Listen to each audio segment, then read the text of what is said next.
The bigger they are, the harder they fall. A saying that usually means that when someone falls from grace, they usually can't recover. You reap what you sow. An accurate way to describe that every action that you take has a consequence. And eventually, those consequences come knocking on your front door, waiting to pick up your due rent. Both are old sayings that have been around since I was a kid, and I guarantee will be around long since I'm put under the earth. Because, well, quite frankly, they're very good sayings. But these sayings usually need an example to actually have any merit, because saying them can sound pretty intelligent, but what does it matter if there isn't anything you can compare it to? Luckily, we have an example of something that actually does fit the criteria of having consequences coming back to haunt them and their inevitable fall from what should have been grace. And it is none other than Disney. You know, the company that was known for its ruthlessness, that had the mouse in its power, that had pretty much bought everything that you can imagine. Marvel, Fox, it had the world in its grasp, and yet, recent years, Disney has been on the decline, and it has been, quite frankly, the ugliest fall you've ever seen. Seriously, like every single decision that they've made was just a guarantee push, like a poor chimpanzee set up in a brain experiment that gets a jolt every time it presses a button, despite it getting no substance from it. It just kept pressing that button and the money kept burning.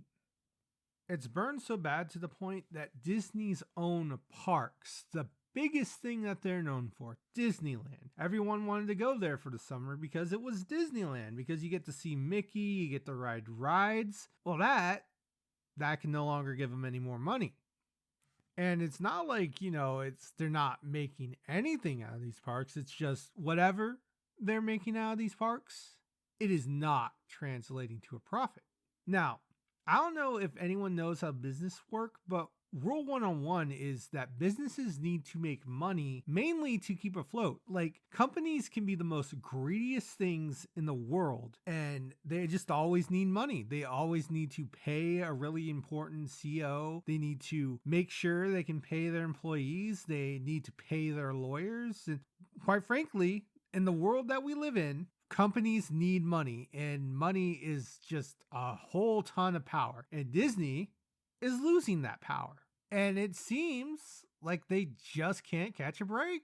There's a movie that came out that was called Raya the Last Dragon. I believe the movie had Indonesian culture in it. And it was about a folktale about a dragon and about 5 nations that were supposed to fight over Indonesia or something. Again, don't know the history of it, but usually when Disney dips into the culture of another folklore or a fairy tale, they tend to do really good. Look at the old Lion King, the one that came out in the animation.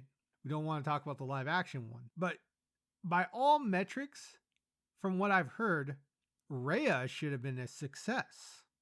But then out of nowhere comes Tom and Jerry. Hey, look how cool this nigga Tom is, though. This nigga game is so cold. And Tom and Jerry didn't even try. Me gonna smoke this seed. Bop, roll it in one hand. Flip it, leave it open.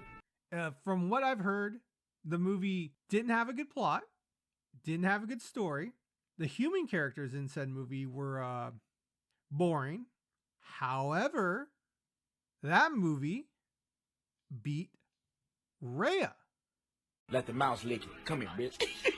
Yeah. Boom. Bow. Yeah. One pull, nigga. What's that? Howdy, bitch. And after it beat Raya, HBO Max released the Snyder Cut, which also, despite being 4 hours, was a success.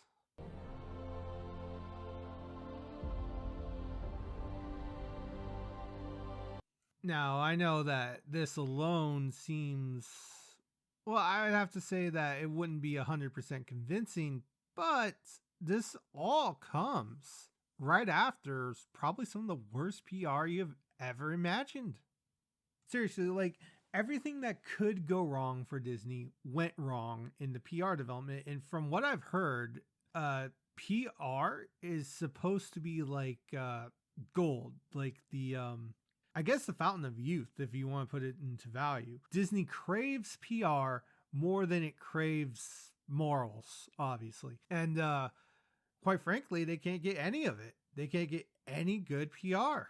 Now, I imagine a lot of you are like, "Oh, woe be to Disney," or "Oh, that is not fair." But the sad fact is Disney had it coming. Now, I will say that there's one big event that Disney will never admit that pretty much guaranteed their downfall, and that is the fire of Gina Carano. Like when they fired her, it pissed off a lot of fans. It also pissed off a lot of normie fans, you know, the ones that aren't hardcore. And I can't imagine that anyone who was from the UFC appreciated someone from the UFC being fired from Disney and being humiliated on the mainstream for what is apparently her own opinion. And that really sent a message to everyone. It sent a message that only translated to fuck you.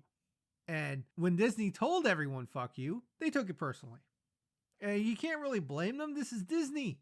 Disney shouldn't really be doing that. But I guess Bob Iger doesn't care about making money anymore. He just wants to watch his empire burn. Now, I guess you could say that some of it is also Kathleen Kennedy's fault, but she's one cog into the bigger, just rusted machine that Disney has become. Literally, she is one problem that has been just added onto as opposed to just the problem.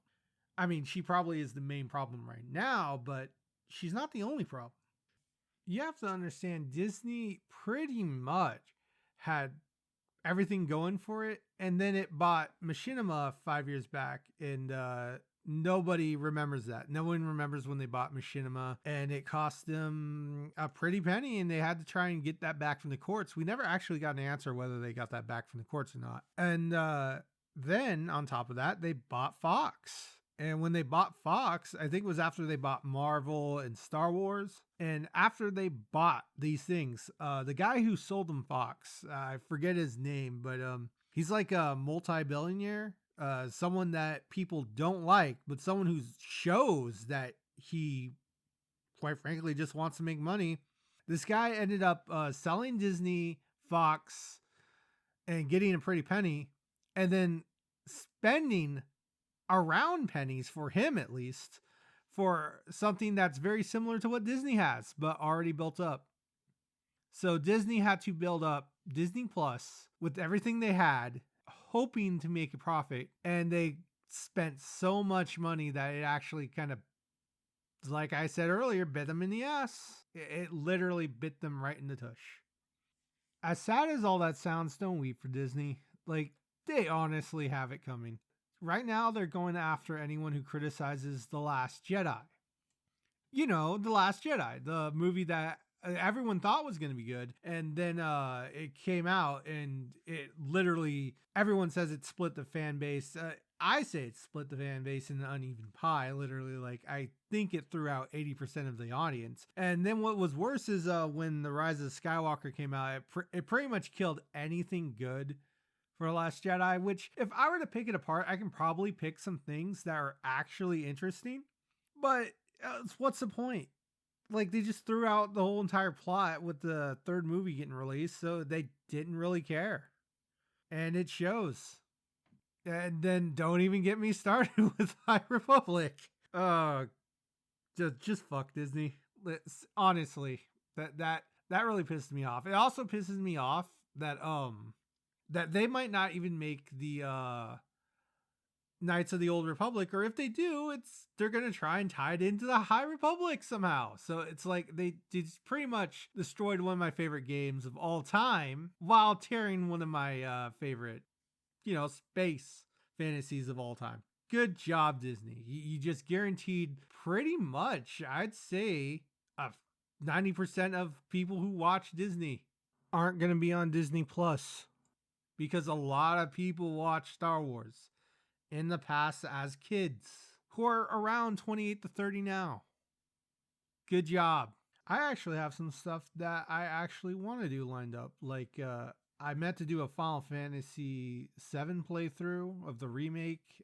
A really good game. I believe it should have won Game of the Year, but I mean, the other contender would have been Ghost of Tsushima. Basically, The Last of Us 2 can go to hell. I also have a comparison video of Cyberpunk 2077 I have to make when I first played it to now to when the new update comes, which from what I've heard, it's not necessarily fixed, but it's supposed to be going in a good position. So we'll just see how that actually turns out. And basically, I also have LPs of some other games that I actually want that I've kind of just put to the side because I wasn't feeling well. So look forward to all that. And if this video does good, I might do another commentary video on something, but that's a wrap here. So Dragon XC2 signing out. And moral of the story is fuck Disney.